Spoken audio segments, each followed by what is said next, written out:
Hello, everyone. You may have heard that Breaking Through Glass Ceilings has recently partnered with Symphony of Balloons. Symphony of Balloons offers luxury balloons for your event as well as a 360 booth. So, if you're looking to save money, simply mention that you heard about this service on Breaking Through Glass Ceilings and you can save 10% on your order. Ladies and gentlemen, y'all know I'm a diehard Orioles fan. I'm still rocking with my team. Now, you listen to this on Wednesday. Hopefully, we're playing tonight. But if you listen to this as soon as it dropped, we play tonight. Texas Rangers in Texas. The season is on the line, down 0-2. So I attended my first Orioles postseason game.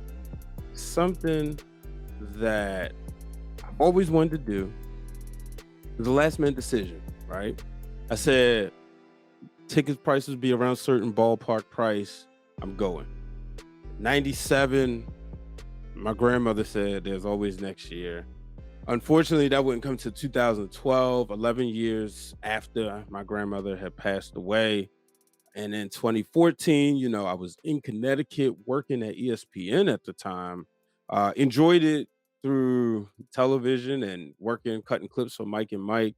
Unfortunately, didn't get a chance to get down here for the games. And unfortunately, they didn't get to the World Series. But Camden Yards was rocking and rolling, man.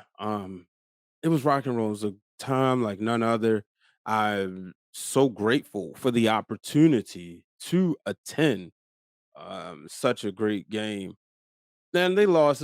It's definitely the most fun I've ever had in a loss. I remember just sitting there hugging the guy who was next to me. I think he said his name was Dan or Bam or Ban. I'm sorry. We was, feeling good, and we was jumping up, and when they scored their first run, we was like, arms around each other, yeah, yeah, yeah. We just couldn't believe it, man. And unfortunately, they lost. And I know there's this talk about the playoffs, the MLB playoffs, and do players need rest? Shout out to the Black Baseball mixtape, by the way. I didn't get a chance to you know, get on their show. I was invited to come on last Sunday night after the loss, but I was out. And but I just want to give them a shout out. Make sure you check that out. And it's such a great show. But you know, when I say uncomfortable conversations, it's uncomfortable that the last time I was on here, I did a quick episode, if you just exclusive to the podcast, where you'll see that I was down at the stadium for the workout. And I will say this. I don't regret anything I did. If the Orioles lose tonight, I'm not going to regret going to the postseason rally last Tuesday, the workout on Wednesday, the postseason rally with my kids on Thursday, getting the O on my car on Friday, going to the game on Saturday. I mean, that was one of the most incredible weeks I've ever had. Just that thrill, that ride. I got a new Orioles hat, my kids hat, and some merch, and we had a good time. It's obviously a time you can spend with your kids because for my daughter, this is the first time she really understands baseball and that the Orioles were in the playoffs. In 2016, she was over a year old, but you know, they didn't play a home game here. My son, when they was in 2012, he was about 3. 2014, he was getting off the bus stop the day of the Delmont double. And I remember right before they were losing, I want to say it was like 7-2 at the time. And I said, "Come on, we gotta get back in because we got to cheer the Orioles." And the rally began. And I remember as the video, if you go all the way back in my Instagram from 2014, we're jumping up and we're yelling, "We won't stop." That was the hashtag at the time. But I'm not concealing. I'm not conceding yet. I don't have no hate for the Texas Rangers right now. I do, but permanently no. But I'm not conceding yet. We're gonna come back. We're gonna win 3 straight, and let's move forward. But, you know, I was sitting there and I was like, man, what sucks about baseball and the playoffs and all sports is ticket prices. Now, the division game, I saw a lot of people there. A lot of people was able to get tickets. They even sold them at face value. But I was looking ahead, right? And I'm looking on SeatGeek, and I saw that For the World Series, standing room only was over $2,500. Speaking of SeatGeek, I'm gonna do some cross promotion to let you know if you are a subscriber. Well, actually, you don't have to be a subscriber, but if you get on the wrestling realm, you'll see that we have a SeatGeek code, Wrestling Realm. Just enter that in any ticket over $20, which means any playoff ticket. Shout out to the people who was able to use that code um, for go to the Orioles game. I saw quite a few people did use the code. In particularly, I want to give a shout out to Christopher. Is Christopher. He's at Wags 89. He was able to use the code, even he was able to get the seat even after the fees for $94. And he said, he had a conversation with his wife, had to be at a certain price. And so he was able to enjoy game one, and I know I was able to enjoy game one. But I'm looking at I look at the Super Bowl and I look at those ticket prices. And it's like, bro, you really want people to attend these games, but what about the diehard fans, right? The people who have the blood, sweat, and tears. You got families, where the moments where you're gonna sit there with your kids, your nieces, your nephews, your cousins, right? And you would all like to go to a game, have a family night out. You done supported this team all year, but then to get to the end, you get to the championship, and the prices go up. Now, it's unfortunate because again, you imagine a Super Bowl. Let's just say, let's take a fan base. Let's take a fan base like the Buffalo Bills, right? They haven't been in the Super Bowl since what, 93. And then let's take from the NFC. Let's think of a team, the Washington Commanders. We know everything that fan base has been through. You send them to Vegas. Imagine if the prices was affordable.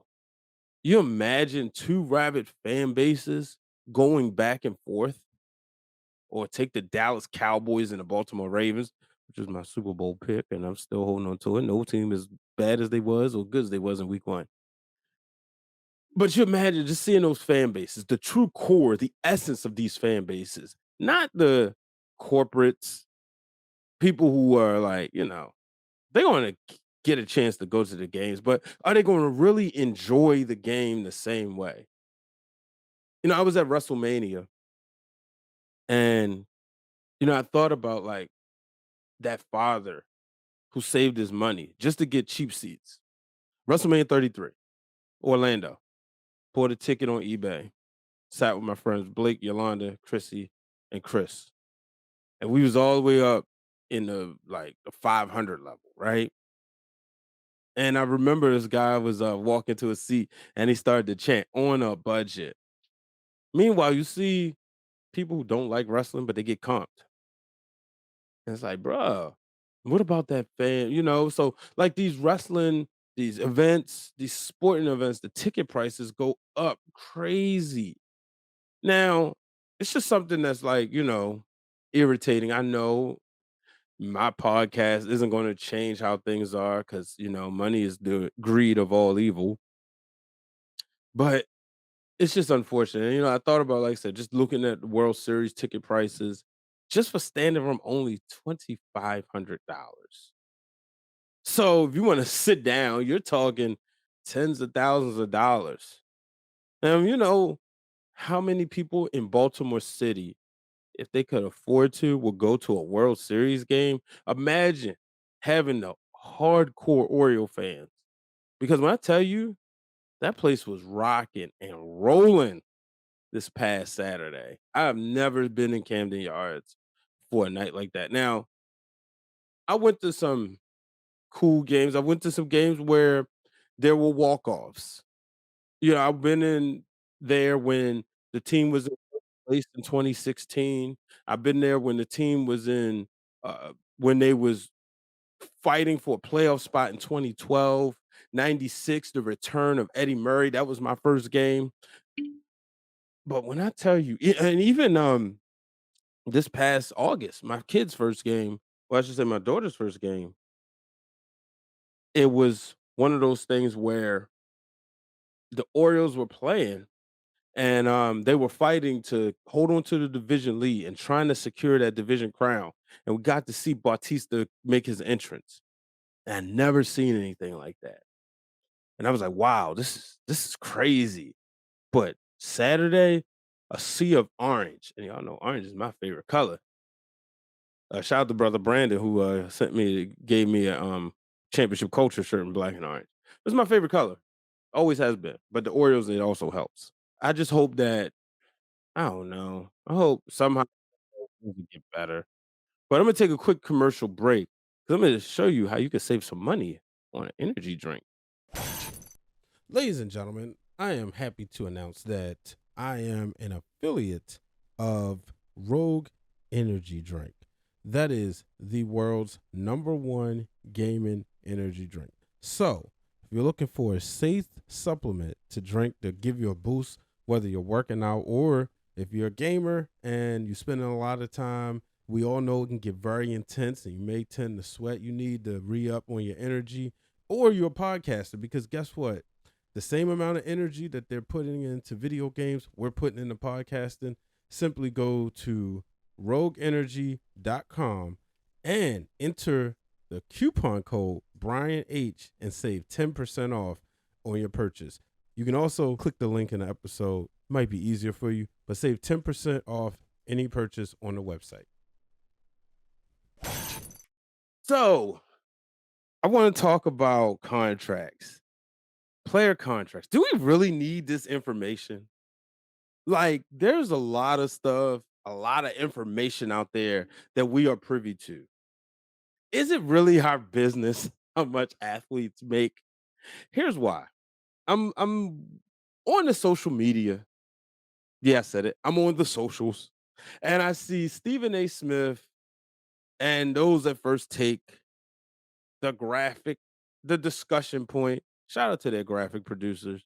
Shout out to their production team. I know a couple people, a couple good friends of mine, but I don't know if they want to be named because they don't always do that. So I'm not gonna say nothing. But I started wondering, do we really need to know? They said, is Lamar Jackson worth the money? And I didn't like, there was this entitlement last time when he hadn't signed his contract. And it made me so irritated to hear people who just thought they had the audacity to say how much this man's skill set, and honestly, in some cases, how much this man is worth. Oh, he doesn't deserve X amount of dollars. And I've done it on shows, I'm sure. And I had to sit back and think, like, wait, why am I doing this? There was a time I worked at ESPN. The time I worked at Best Buy in Owens Mills, Maryland.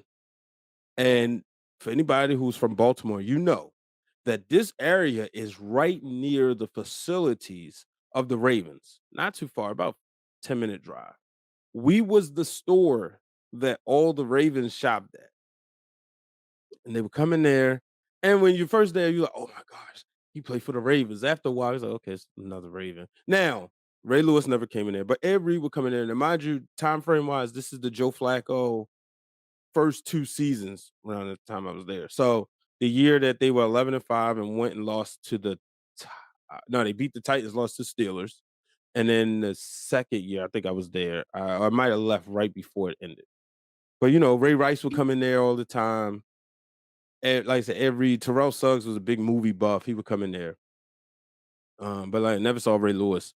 But I remember one of the players on the offensive line, he came in there and there was the guy's last name was Castillo. He was on the Spanish version of Madden. And I remember the guy looked at it, he said, "Man, he ain't worth X amount of million." I was like, that's interesting. And it makes you think, right? When you're in a workplace, how often do you know your coworker's salary? Do you hear people say, "Oh, this producer ain't worth X amount of dollars," or this, let's just say, this manager working in retail ain't worth X amount? You go in there now in retail. At this time, I'm probably making 10.50 an hour, 10.25, 10.51. I got up to like 11.50. Actually, I capped out. The most I made at Best Buy was 12.23. Right. Um, but when people come in there and say, they see all the work I'm doing, or see what they don't think I'm doing enough. Brian ain't worth $12 an hour. And there was a time where there was a lady who worked at one of the stores, and she was making $15 an hour. They put her over the cap. She didn't do no more than what me and my friend was doing. And my friend would always say, "Oh yeah, miss $15 an hour." And see, this is like regular people, right? Or I should say everyday people, everyday jobs. But you see this in with athletes and even in journalists, people saying that about Stephen A. Smith and you know, I think her name is Amina Grimes. When she got her money, uh yeah, Mina Kimes. I'm so sorry. When Mina Kimes got her money, I think it was revealed that maybe she was making a million or close to it. Everybody was ready to say, "Oh, she ain't worth this." And I'm like, who are we to say? But why isn't that information left to the general managers and the want to call them governors? You want to call them owners? Now, there's gonna be somebody out there who will say, "Well, we need to report on this and XYZ." But it just got so crazy that people have felt the need and the audacity and have the feel like they have the right to know and speak on how much somebody makes. And in sports, they say, well, you worth how much you can negotiate. Sure, there are players who play for my favorite teams who have not lived up to the hype. Do you see that I'm wearing an Orioles jersey? Do you remember Chris Davis? And when we found out that he got X amount of dollars, everybody was happy we got the contract, but nobody else was checking for Chris Davis. Let's be real. Nobody else was checking for him. And when he didn't live up to it, everybody kept saying it. Oh, Chris Davis ain't worth this, that, and the other. They would make fun about his batting average because, his career went on a downward spiral, unfortunately. So I wonder, what do y'all think? And tell me, why do you need to know? I'm legit asking. Why do you need to know how much a certain player makes? Right now, I do understand that we spend money to go to games. We spend money to buy merchandise. But do you know how much that manager makes at Best Buy, at Walmart, at Target?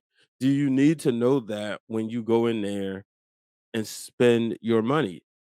Do you need to know how much commission the car salesperson is going to make on the car that they sold you, or commission that the realtor makes on the house that they sold you?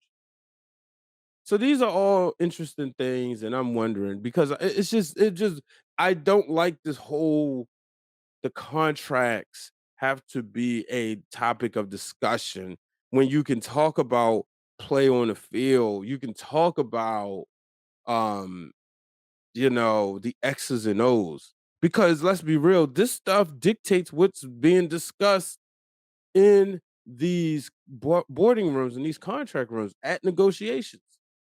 Because one journalist goes out there with a lot of influence and says something, then next thing you know, a narrative is created. Some GMs will look at numbers and analytics and stuff, and some of them won't. So y'all tell me, is this information necessary? So that's where I'm at with that, folks. I'm gonna wrap things up. I appreciate y'all checking out Breaking Through Glass Ceilings. Remember, there's lots of things you can save on. You got an event coming up. Save 10% on from Symphony of Balloons. Just make sure you let them know that you listen to the podcast. That's the way my sister, whose business it is, will know. If you let her know, hey, I heard about this on Breaking Through Glass Ceilings, she'll give you 10% off your order. Um, and make sure you check out foryourwear.com. Get a t-shirt, Breaking Through Glass Ceilings or No Ceilings About Success. I think I'm gonna come out with a new one soon. I gotta figure out what I want it to look like, the design and everything. But yeah, I appreciate y'all listening, going down a memory lane as I've been definitely hitting y'all heavy with the Orioles talk. Uh, and also trying to, jump in some of these trending topics that I'm knowledgeable on. You're not going to hear me talk about something I'm not knowledgeable on. I'm gonna be honest with you. Before I get out of here, I was going to talk about Trevor Bauer. I was looking into that whole situation, but I didn't finish listening to what he had to say and what the lady had to say, her rebuttal. I do think that's an unfortunate situation. I I kind of messed up my algorithm because I listened to a couple of I listened to Tommy Lawrence podcast, and I heard even Michelle Tafoya, which I was like, wow. Everybody was like, they was taking his side and saying that he was pretty much punished for the way he likes to have sex. Cause he, was accused for sexual harassment. And he's been accused by like three women, but the fourth one, or I don't know what order she falls in, but she was exposed for lying. And I'm like, okay. So I was doing the research and learning that, she had set out a plot essentially to get this guy. And then he, found that the information was withheld. But either way, the Dodgers parted ways with him. So listening to that, I'm like, okay. I'll say this before I get out because I didn't, like I said, I didn't do enough research. I know I just kind of summarized what I found. I don't support or condone those acts by any means necessary. No, no way at all. I do not support or condone sexual harassment. So I hope he's brought to justice. I know he's not playing baseball and they say he was never charged, but I'm not going to jump on the bandwagon, even with the little bit of information I have, like Michelle Tafoya and Tommy Lawrence saying, oh, well, he should be playing in the MLB, he should be playing for the Dodgers. Don't work that way. Um, so I just prayers and thoughts goes out to the victims who are still affected. But ladies and gentlemen, make sure you follow me at Brian H. Waters on all social media platforms. Catch me on Breaking Through Glass Ceilings each week. Catch me on tonight. We're doing a special collision. Y'all got that first right here. We haven't put it out yet. Special TWG Universe Collision, where you'll have the crew from TWG Fan Club, which you can find every Wednesday. And you'll also have the crew from the Friday TWG Sounds Off. Make sure you check out the Wrestling Realm Now podcast as well, with myself, the real Dwayne Allen, brother Hugh, and brother Brandon. Championship Culture also tonight on the Wrestling Realm channels, and of course Wednesday worldwide on the Ringer Wrestling Network. I was also on the Masked Man show this past week, the Monday edition. So until the next time, folks, remember, do not let anyone place a ceiling above your success. So long, everybody. For your wear and one half of the Mixed Tag Show. Now, I know you've seen the announcements from some of your favorite podcasters and wrestlers. I've decided to expand my business to become a vendor so that people from the wrestling community have a better way to communicate with some of their favorites. So check out foryourwear.com and see if your favorite podcaster or wrestler has partnered up with me. If not, let them know that they should. Also, if you're looking for a vendor for your merchandise, reach out to me at Blue Magic Grind, spell how it sound on Twitter or Instagram, or at ForYourWear, FORURWEAR, on Twitter and on Instagram. Shout out to Brian H. Waters and Breaking Through Glass Ceilings. Their merchandise are already up, and they're one of the first ones that's supported, so go support them. All right? Peace.